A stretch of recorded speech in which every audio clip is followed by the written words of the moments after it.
Hello, welcome back to Learn Economy. Today we are going to discuss about budget highlights of 2023. So, as we all know, yesterday the Union Minister of Finance, Nirmala Sitharaman, she has presented the Union Budget of 2023. So, this is the fifth budget of Modi 2.0. So let's see the highlights of the budget. In the last full-fledged budget, which was before the general elections, we can see that the Union Finance Minister said the Indian economy is on the right path and is actually heading towards a bright future. So a big boost for the taxpayers as well as the economy. She has announced major changes in the tax slabs under the new tax regime, and also a big hike in the allocation of railways, capital expenditure, etc. are proposed to be done. Let's see the sector-wise detail of the budget. Now moving on to the first sector, that is income tax. What can be the effect on income taxpayers here? Here there is no changes in the old tax regime. Old tax regime would continue as it is. Now coming to the new tax regime, here there is has been a lot of changes. So this would be considered, this would be becoming the default tax regime, and but right now the citizens can opt whether to go for the old or the new one. And no tax on income would be there up to 7.5 lakh in a year. So this is just as per the new tax regime with the inclusion of standard deduction. The government proposes to reduce highest surcharge rate from 37% to 25% in the new tax regime. Now coming to the new income tax slabs under the new tax regime. For 0 to 3 lakh, you don't have any tax. For 3 to 6 lakh, you need to pay 5% of your income as tax.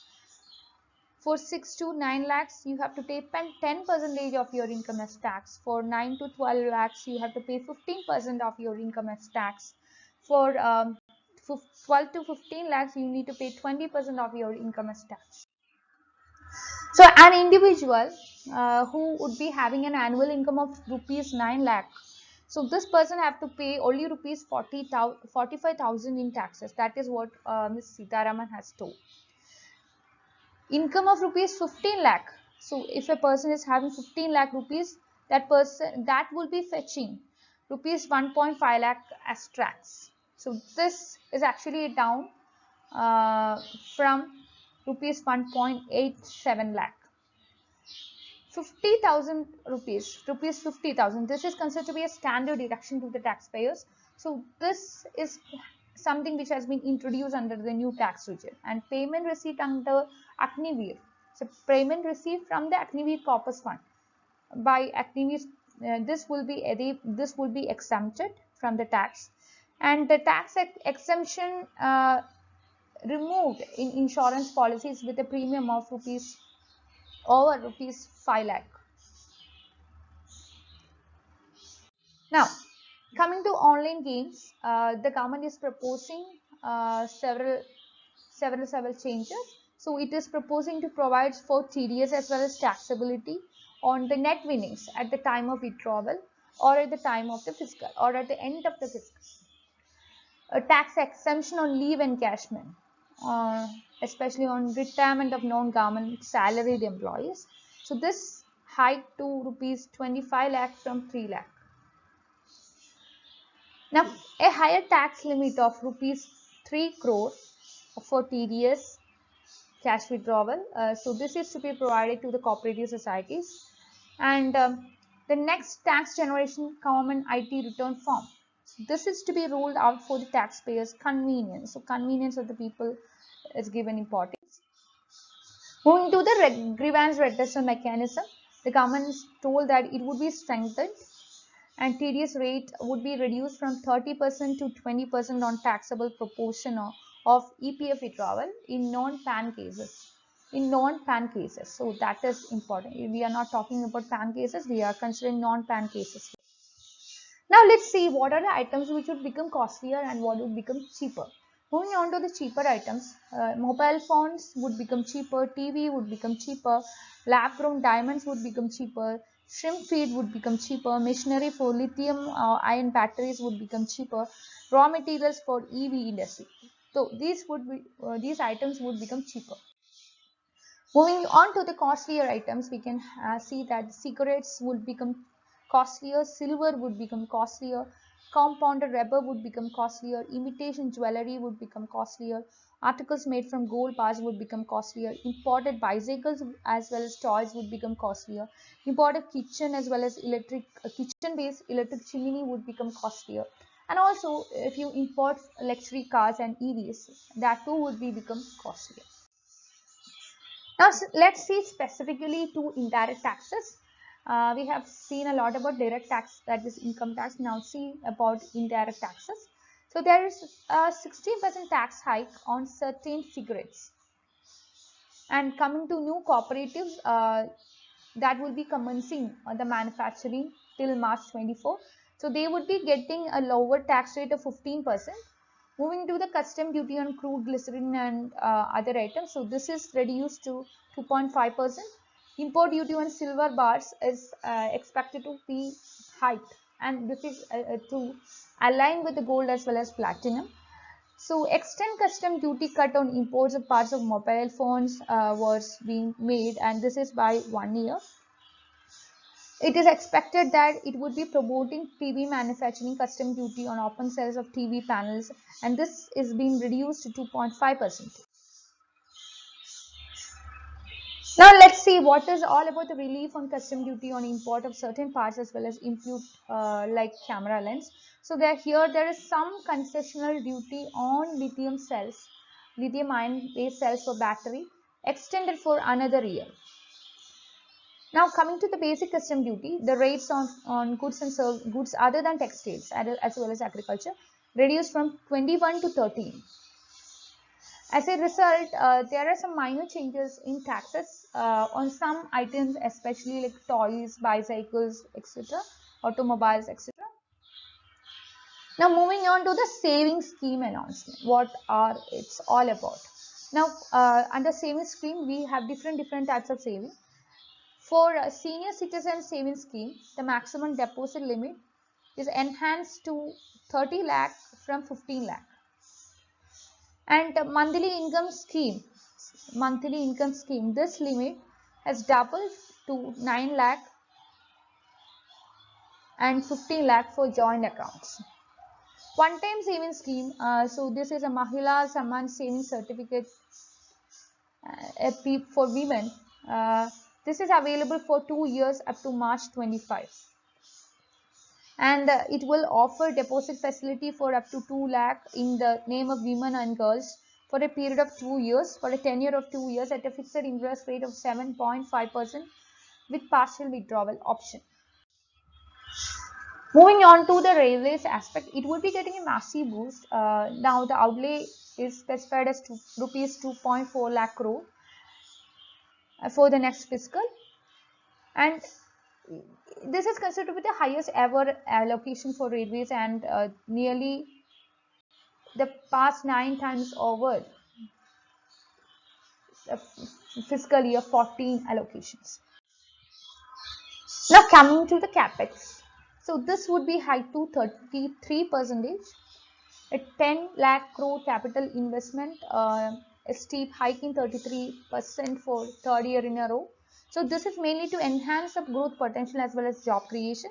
It is expected that this would be making crowding in private investment. It will be providing cushion against the global headwinds, so the economy would be able to withstand the problems. Coming to the effective capital expenditure, so this would be rupees 13.7 lakh crore. Capital investment outlay would be 33.3% of GDP. Effective capital expenditure would be 13.7 lakh. Moving on to the defense budget, so this would have a hike of 13%. In actual numbers, it increased to 5.94 lakh crore, and earlier it was in 5.25 lakh crore. 1.62 lakh crore will be setting aside for meeting the different types of capital expenditure like purchasing of new weapons, aircraft, warship, military hardware, etc. Actually, for 2023, 22-23, the budgetary allocation was just 1.52 lakh crore. Moving on to the fiscal position of Indian government, the deficit of India, fiscal deficit. This is targeted to be below 4.5% by 25-26, and the fiscal deficit is now deficit target is retained of 6.4% in the revised estimate of fiscal 23, and this reduced to 5.9% for FY24. Gross borrowing now it is seen as 15.43 lakh crore, and net borrowing is 11.8 lakh crore. Tax receipts have is showing a revised estimate. It stands at 20.9 lakh crore. Expenditure revised estimate is 1.9 lakh crore. Borrowing is standing at 24.3 lakh crore, the revised estimate. Tax receipts is showing the net tax receipts. So this is at 23.3 lakh crore. Moving on to the MSME, the micro, small and medium scale enterprises. So there would be a revamped credit guarantee for MSME, which would be which would be having its effect from April 1. And here it comes with an infusion of 9,000 crore in corpus. The scheme would have an additional collateral-free guarantee credit. So this would be of 2 lakh crore, and also there would be a reduction of the cost of credit by 1%. Moving on to the banking sector, we can see that there have been a lot of announcements and amendments in the banking sector. Amendments to the Banking Regulation Act is being proposed. This is to improve the governance in the banks. Moving on to the job side, we know India is a country with a lot of many people facing unemployment situation. So the government is telling that it will be launching something under the name of Pradhan Mantri Kaushal Vikas Yojana 4.0. In order to skill the youth for international opportunities, the government proposed 30 Skill India International Centers, which would be set up across different states of India, and the direct benefit transfer under Pan India National Apprenticeship Promotion Scheme. So this is to be rolled out to provide stipend support to 47 lakh young people or youth in 3 years. Moving on to the clean energy aspect, 35,000 crores priority capital for energy transition is being proposed. Green credit program will be notified under the Environment Protection Act. Moving to battery storage, so this would be getting a viability gap funding.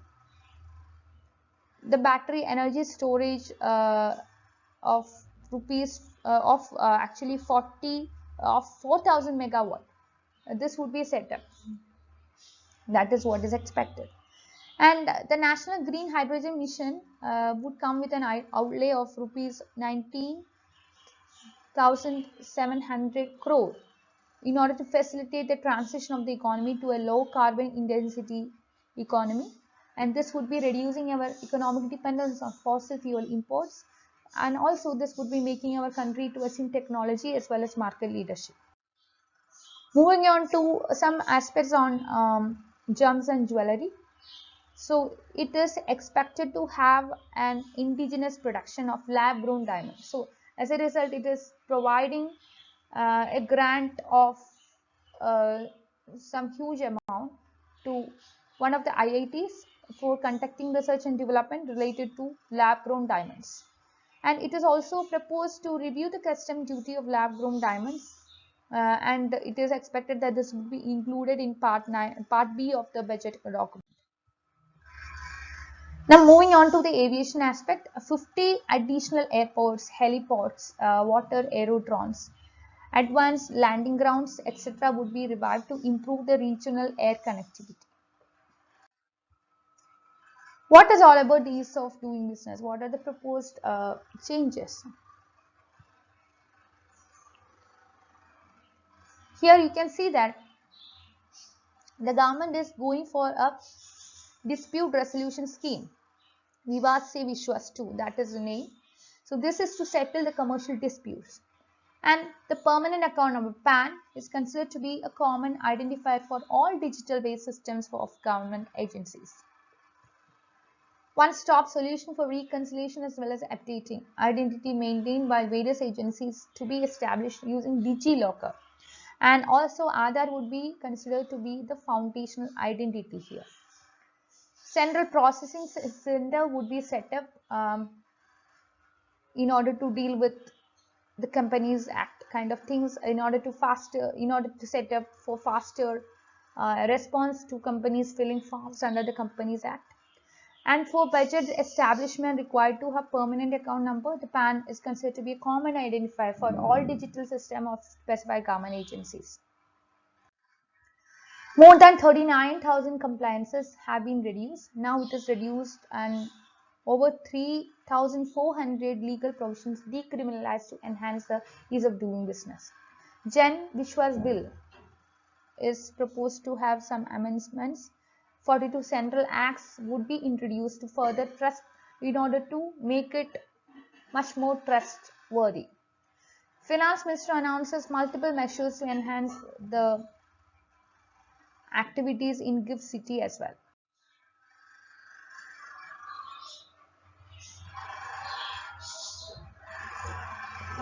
Moving on to the digital services, the scope of services in DigiLocker, this would be expanded. So the government said that there will be some 100 labs for developing applications for the use of 5G services. Labs will cover smart classrooms, precision farming, healthcare applications, etc. And in the phase 3 of e-courts projects, this would be launched and this would come with an outlay of 7,000 crore. Leading industry players will partner to providing scalable options for health, agriculture, and other sectors as well. Moving on to the urban development aspect, the government would be spending rupees 10,000 crore per year for urban infrastructural development. So this is for urban infra development fund. Cities would be incentivized to improve the credit worthiness of especially when it comes to municipal bonds.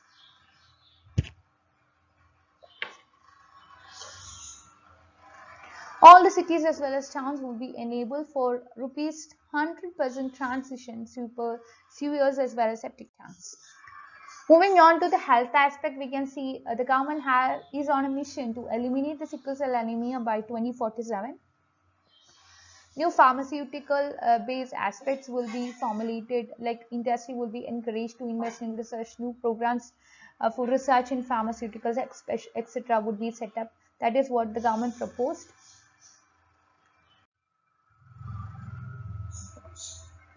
Moving on to housing,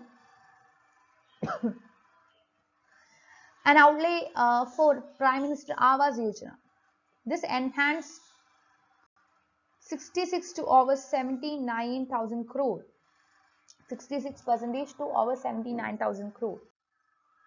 What about interest-free loan to the state? So this would be continuing. That is what the government was saying. So center would be continuing 50-year interest-free loan to the state government for one more year. Moving to the digital library for children, and very important aspect of announcement made by the government in the present budget. So this is specifically for children and adolescents.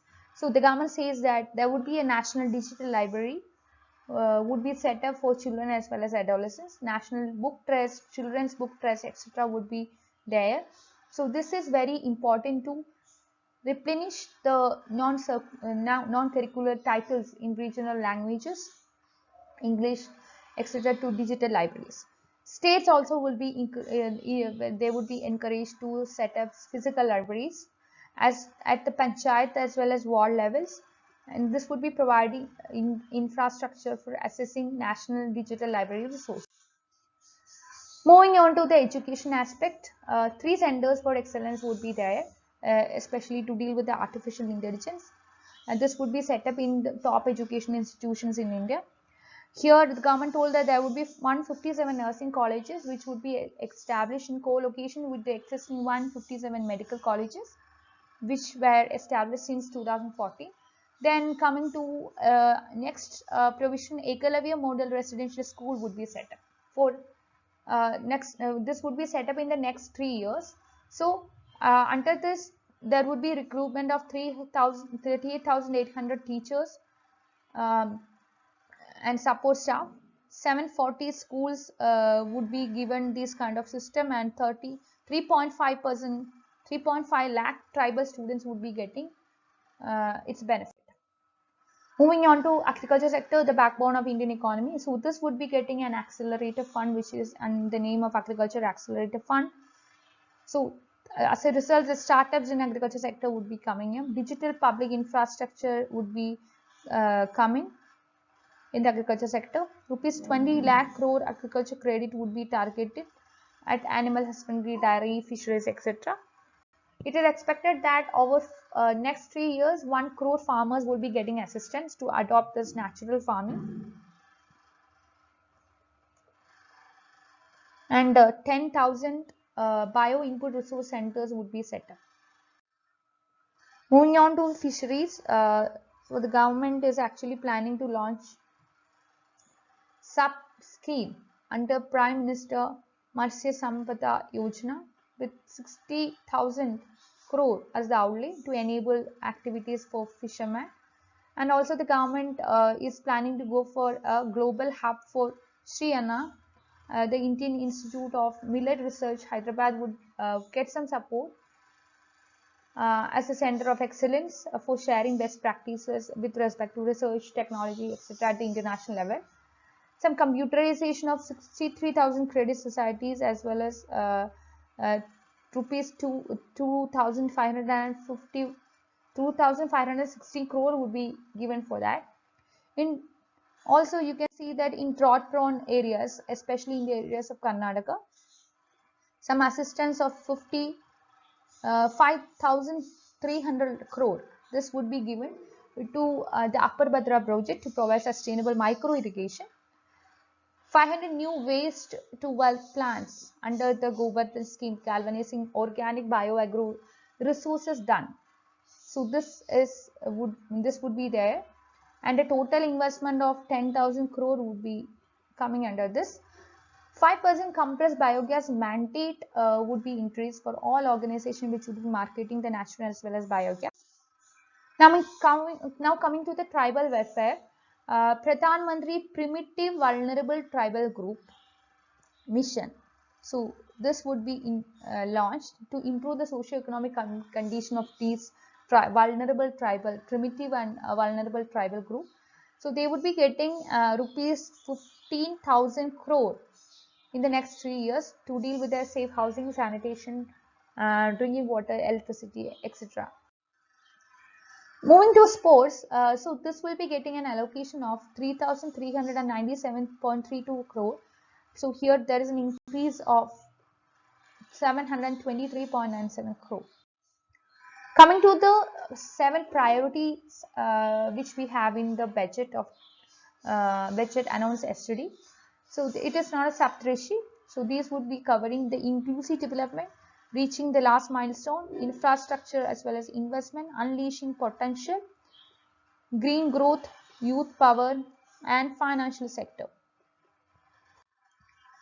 Now moving on to the aims of the budget. The budget 2023 is expected to facilitate ample opportunities for all citizens, especially the youth. It is expected to provide some strong impetus to growth as well as job creation. It is expected to strengthen the macroeconomic stability. It is expected to go for empowerment of women. It is expected to enable women self-help group in order to reach next stage of economic empowerment. And also it is expected to give some support to the self-help groups with raw material supply, branding, marketing, etc. Let's see something on the tourism now. Promotion of tourism is always a motive of the government. So the government is on this mission. So it is expecting active participation from the state. It is expected converge government programs, public-private partnerships, etc. here. So 50 tourist destinations would be selected. This is through challenge mode, and they would be getting a package. And this is for domestic and international tourism. State would be encouraged to set up what is known as a unity mall. So this would be done in the state capital or most popular tourist destination. And we have to go for one district, one product and GI products, geographical indication products, as well as other handicrafts. So also it is told that the country would be offering immense attraction for domestic as well as foreign tourists, because we do have a large potential to tap tourism. The sector would be having a lot of opportunities for jobs, entrepreneurships, etc. That is what is identified by the government. And tourism infrastructure as well as amenities, this need to be facilitated, especially in border villages, through vibrant village program. Again, the government was telling that. Now coming to a specific program, that is Prime Minister Vishwakarma Kaushal Samman. So here what happens is that a package of assistance for traditional artisans, craftspeople, etc. would be considered here, and this would be enabling these people to have enhanced quality. So that will be increasing their scale, reach, etc. of the products by integrating this with the MSME value chain. Now let's discuss something on the free food scheme, and the government says that this would be continued till 2024. Moving on to the Antyodaya programs, priority households, etc. The Prime Minister is Prime Minister Garib Kalyan Yojana, Kalyan Ann Yojana. So this is on a drive to deal with the food security problems in the Indian economy. And during COVID pandemic, we were very much, the government was very much actively making it sure that no person is going to bed hungry. And that is why the government was supplying free food grains to over 80 crore persons for 28 months. The government is telling that our vision for Amrit Kal includes technology-driven and knowledge-based economy. And this is with a strong public finance and a robust financial sector. So that the government has gone for a lot of programs and policies under this budget. We know India's global profile is because of the several accomplishments like Aadhaar, COWIN, UPI, etc. They contributed for global profile of India. And during pandemic, the government had ensured a lot of measures, and government's efforts since 2014 ensured all citizens. That is what the minister was saying. So as the per capita income has more than doubled to rupees 1.9 lakh, and in these years Indian economy has increased in the size of being 10 to the 5th largest in the world. That is what she told. And the economy has become a more formalized, as reflected by doubling the EP or FO membership. So she told this is the first budget in Amrit Kal, and the first budget in Amrit Kal, that is what she told, and Indian economy is on the right track and headed towards a bright future. And the size of the economy has increased by making it come forward to the fifth largest from the 10th largest. And the world has recognized the role of India. India has been considered as a bright star. In the times of global challenges, the India's G20 presidency gives us unique opportunity to strengthen India's role in the world economic order. So this is how she has entered her budget speech. And that's all for today. I request you to like, share and subscribe to this channel for more videos. You can be a part of my Telegram channel and Telegram group to discuss your doubts. And I'll be providing the links of both my Telegram channel and Telegram group in the description box. Okay, so thank you for watching.